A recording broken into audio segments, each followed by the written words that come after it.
las patologías benignas de mama, el 50% en mujeres mayores a 20 años tendrán una patología benigna de mama, ¿no? De estos, el 3.2 de patologías benignas progresan a cáncer.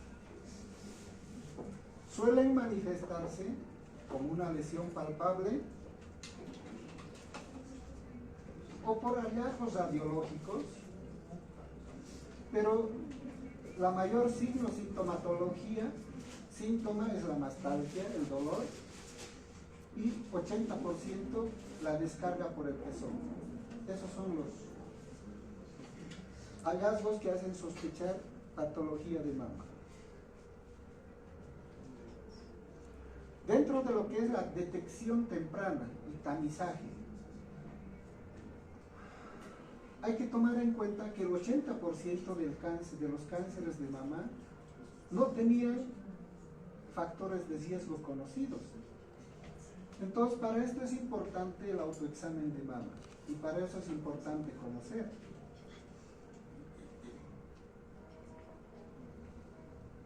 Debe realizarse un examen completo de mamas a partir de los 40 años cada año.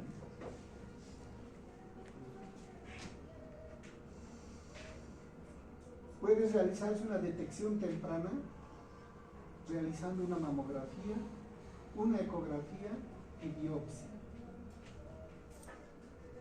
La mamografía entre los 50 y 69 años debe hacerse cada 2 años, ¿no? Entonces esta es la forma de hacer el tamizaje y detección temprana del cáncer de mama. Esto es importante. Factores de riesgo para el cáncer de mama.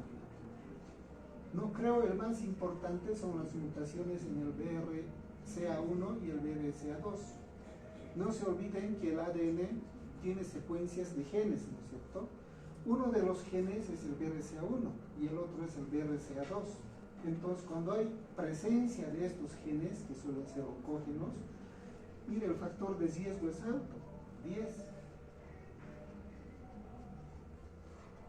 La historia familiar de cáncer, un familiar de primer grado, 2 familiares de primer grado, 3 o más familiares de primer grado, ¿no? Va aumentando.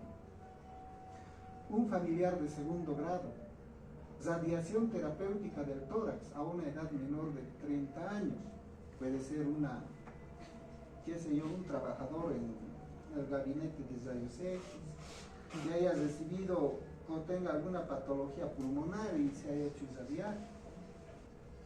Factores hormonales. Dentro de los factores hormonales, la paridad tardía, o sea, embarazos después de los 30 años o más. Los médicos estamos condenados a esto,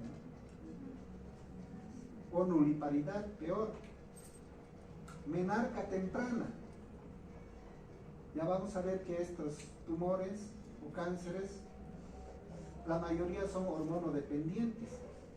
Entonces, si hay una paridad tardía, mayor exposición a los estrógenos, o la menarca temprana, lo mismo, mayor exposición.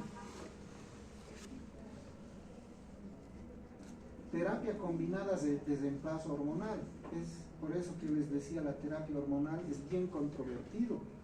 Puede mejorar la sintomatología de la menopausia y el climaterio, puede generar patologías en otros órganos. Obesidad en la postmenopausia, consumo de alcohol, tabaquismo antes del primer embarazo, el estilo de vida sedentario, la raza blanca, la densidad de la mama, muy densa versus principalmente grasa, ¿no? Hiperplasia ductal o lobular atípica o carcinoma in situ en una biopsia previa, ¿no? Son factores de riesgo. Entonces esto es importante conocer para redactar el expediente clínico de la paciente. El autoexamen de mama, ¿no? Debe realizarse de esta forma. Con las manos abajo, en la cintura, en la cabeza, una mano en la cabeza.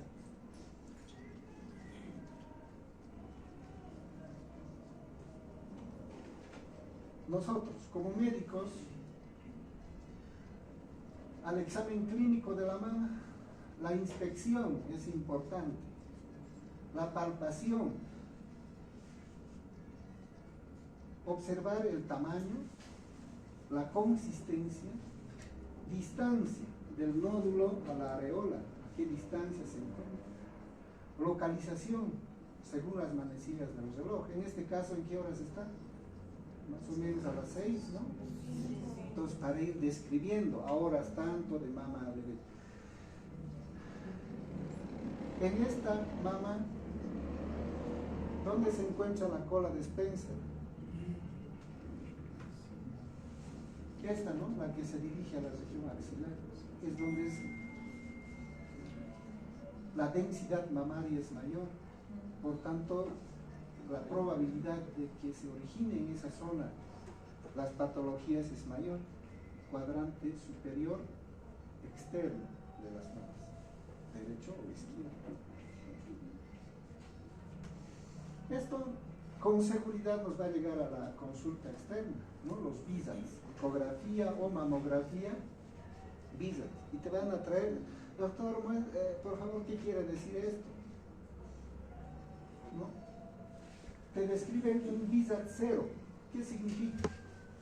Que es un estudio incompleto, que no se ha podido realizar por algún motivo de forma adecuada. Requiere conductas adicionales, estudios adicionales. Un VISAT 1 es una mamografía normal y debemos continuar el esquema de tamizaje. Mayores a 45 años, cada qué tiempo. El VISAT 2 significa hallazgos benignos, continuar con esquema de tamizaje. El VISAT 3, hallazgos probablemente benignos. Está relacionado con una malignidad menor al 2%, que indica control a los 6 meses. VISAT 4, A, baja a moderada sospecha, riesgo de 2 a 10%. Aquí sí se requiere diagnóstico histológico, biopsia, puede ser por punción o una biopsia excisional.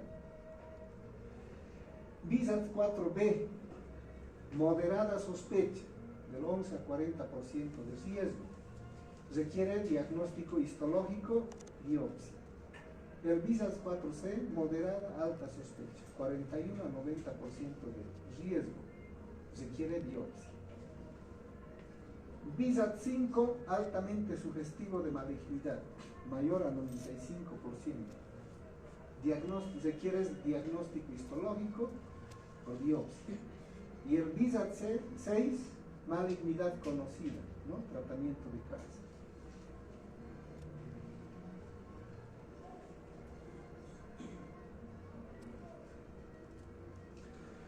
También otro de los estudios es la ecografía mamaria. La ecografía nos ayuda a definir si esta masa o nódulo que diagnosticamos es sólido o quístico. Puede ser palpable para nosotros clínicamente o no palpable. La ecografía se realiza principalmente en mujeres jóvenes, ¿no? Menores a 35 años.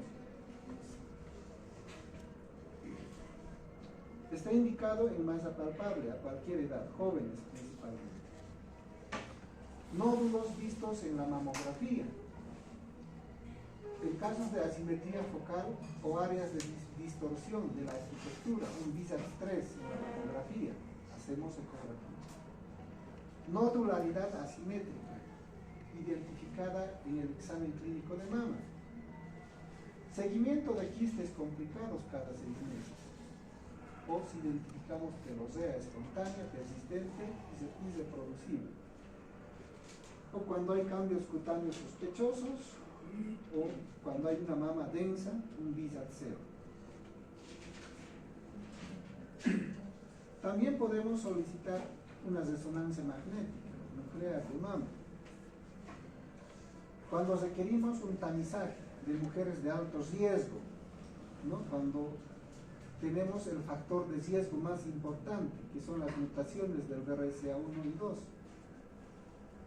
implantes mamarios, ¿no? Para descartar ruptura intracapsular, masas palpables con mamografía, ¿no?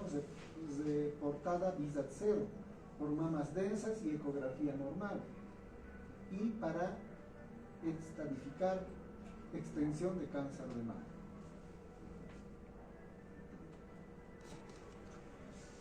Podemos hacer una evaluación histológica. Entonces,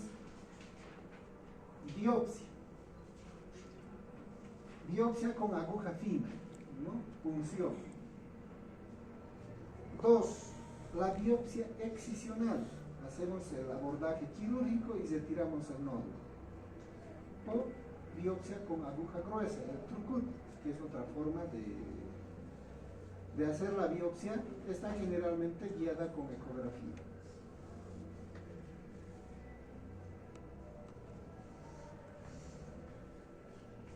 Bien, estas son las patologías de carácter benigno, ¿no? Que podemos encontrar. Estos son los sin riesgo carcinogénico. Entre esos están las patologías no proliferativas, que son los quistes simples, cambio papilar apócrino, hiperplasia leve tipo usual. Las proliferativas, sin atipias, los fibroadenomas, que es el más importante, o no más importante, el más frecuente, papilomas intraductales, adenosis esclerosante y cicatrices radiales. Y estos son los con riesgo carcinógeno, las hiperplasias con atipias, hiperplasia ductal con atipia, hiperplasia lobular con atipia.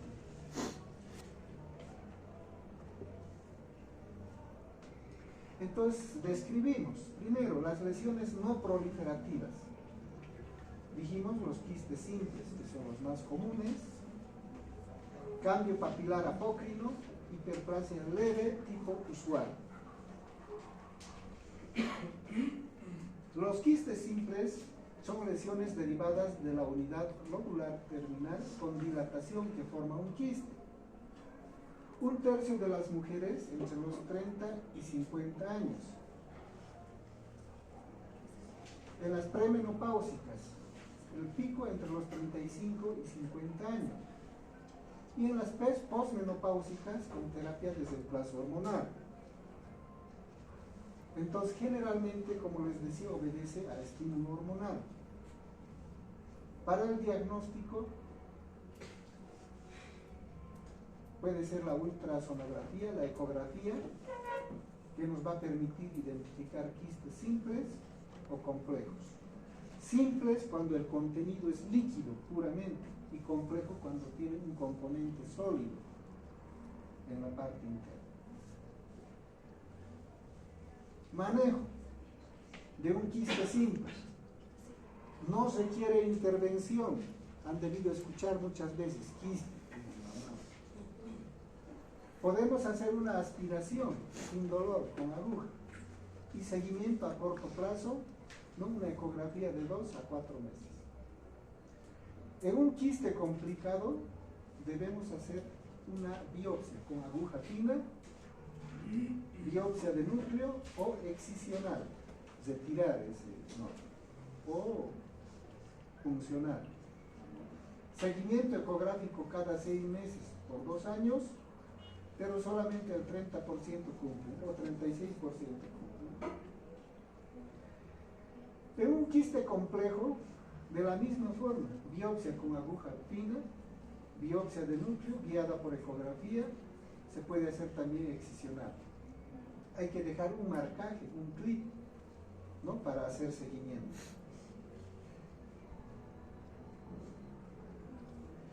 Cuando hay discordancia en el diagnóstico, de preferencia hay que hacer la excisión, retirar todo. Si hay una concordancia benigna, ¿no? Seguimiento con ecografía cada 6 a 12 meses por 2 años.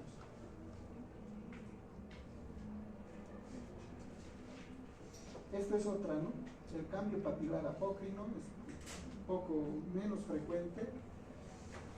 describe como células de características apócrinas asociadas a quistes simples. La hiperplasia leve, tipo usual, proliferación de células dentro de la luz del conducto sin atipías, leve de 2 a 4 capas celulares, moderado mayor a 4 capas de células y florida luz del conducto casi obstruida por la proliferación.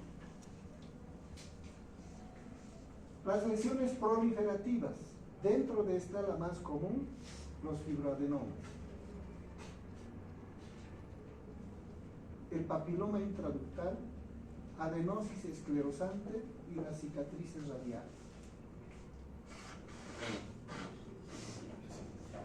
Los fibroadenomas es un tumor benigno sólido de doble componente, epitelial y conectivo. 30 de cada 100.000 mujeres por año, ¿no? 20% suelen ser múltiples, o sea, nódulos más de 2, y 10% suele ser bilateral. Edad de aparición entre los 15 y 35 años, aparecen personas jóvenes. Tiene una evolución lenta, está relacionado con las hormonas. Aumenta de tamaño durante el embarazo y la terapia hormonal, y reduce de tamaño en la menopausia. Se dice fibroadenoma gigante juvenil cuando mide mayor a 10 centímetros. Se presenta en el 4% de los casos. Dentro de la característica clínica es una masa sólida, móvil, indoloro, en el cuadrante supero externo, ¿no? Que dijimos, en la cola de Spencer, donde es más denso el tejido mamario. Y es bien definida como describe la ecografía.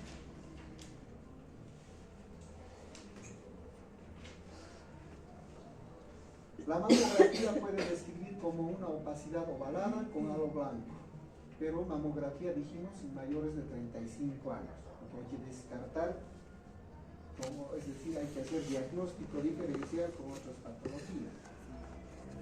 En la ecografía una imagen homogénea, hipoecoica, bien definida, ¿no? Diagnóstico diferencial con los quistes hay que hacer, y la ecografía en menores de 15 años. Y debemos buscar la concordancia clínica, radiológica e histológica. Manejo.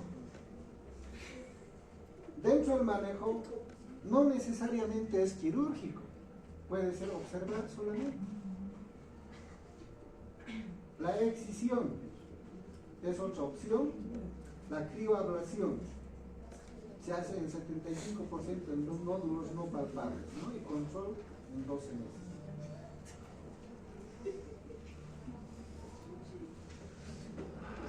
El diagnóstico se le hace con biopsia de núcleo, con aguja gruesa, ¿no? El trucut. O excisional y observar entre los 3 y 6 meses. Es importante hacer el diagnóstico diferencial con el tumor filoides, que es otro tipo de tumor, pero este tiene la característica de crecimiento rápido.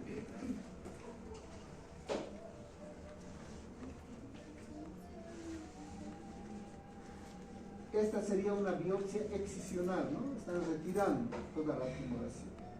Cuando el tamaño es grande, es sintomático, mayor a 35 años. Cuando se observa microcalcificaciones, realizar biopsia excisional, mandatorio, obligatoriamente, para diagnosticar.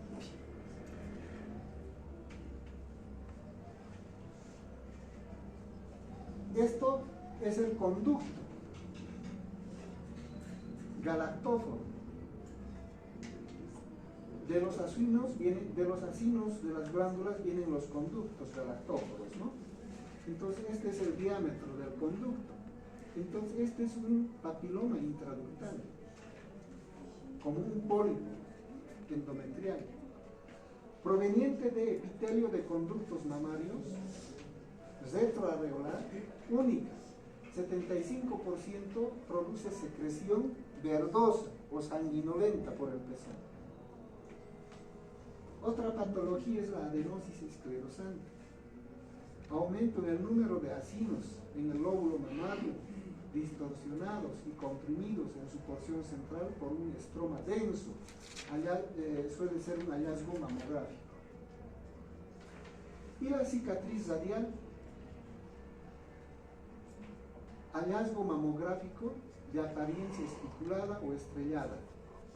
Tiene un diámetro menor a 10 milímetros o mayor a 10 milímetros. Se llama lesión esclerosante compleja.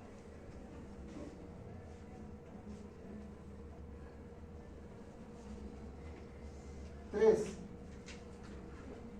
las hiperplasias con atipias. La hiperplasia ductal atípica y la hiperplasia lobular atípica son los más comunes.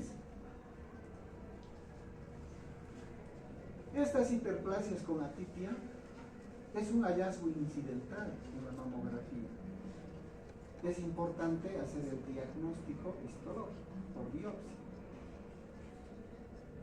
Se debe hacer el seguimiento con una mamografía cada año, examen clínico de las mamas cada 6 a 12 meses y resonancia magnética nuclear. ¿Cuál va a ser la terapia para la reducción de riesgo? Esto sabemos que es un factor de riesgo para cáncer de mama. Entonces, ¿cuál va a ser la terapia para la reducción del riesgo?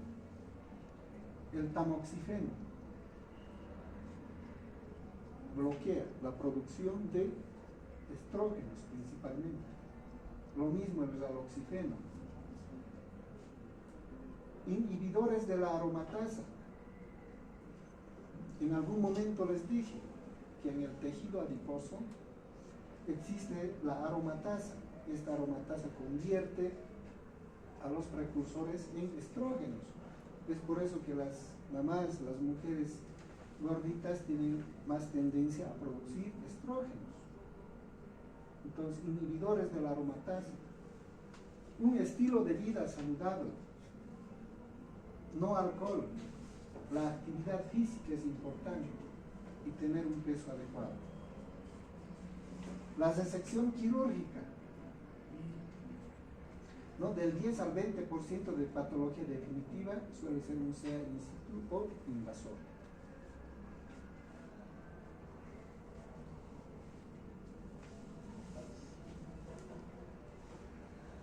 Sí, el reporte patológico reporta, ¿no? Por Trucut, atipias, papiloma intraductal, lesión esclerosante compleja, cicatrices radiales, debemos hacer, es decir, en la resección quirúrgica un 30 a 60% resulta ser maligno.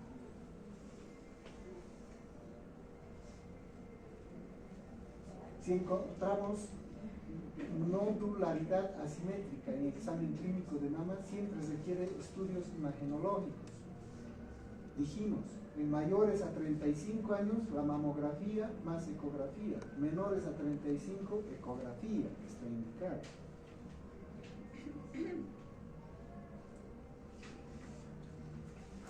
Dentro de la exploración física, podemos encontrar la telosea, ¿no? Que es la secreción a través del pezón. Pero puede haber una telosea fisiológica o patológica. La telosea fisiológica es no espontánea, blanquecina, suele producirse durante el embarazo, principalmente a finales del embarazo, en el hipotiroidismo. ¿Por qué en el hipotiroidismo? Habíamos dicho de que la TSH en su estructura es muy parecido a la prolactina. Es por eso que en las mujeres hipotiroideas, por elevación de la TSH, para tratar de compensar el déficit de la hormona, se produce amenorreas, infertilidad, ¿no? Porque bloquea el ciclo hormonal. La hiperprolactinemia, y la ingesta o toma de fármacos.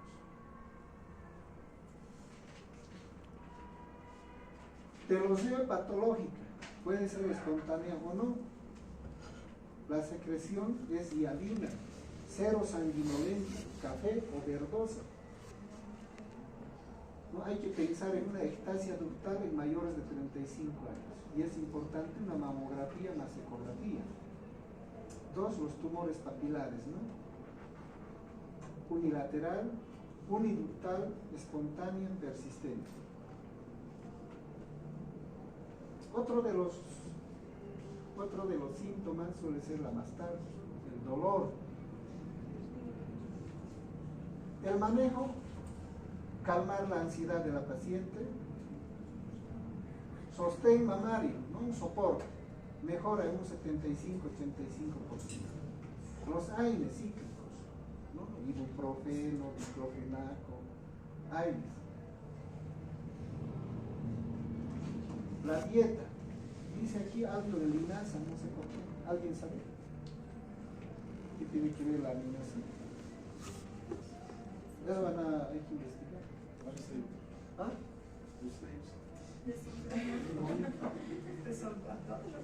A los que han sacado 30, varios. Vanessa. El café, la progesterona tópica. No se olviden que la progesterona es antagónico al estrógeno, ¿no? Y la vitamina E. El danazol, que también reduce los niveles hormonales. El tamoxifeno, ¿no? Cuando hay síntomas incapacitantes y persistentes, hay que usar menor tiempo posible, ¿no? Menor a 6 meses. La bromocriptina, en casos de que exista una hiperprolactinemia, la bromocriptina es ideal, 2.5 miligramos cada 12 horas, ¿no? Según la Asociación de Ginecología.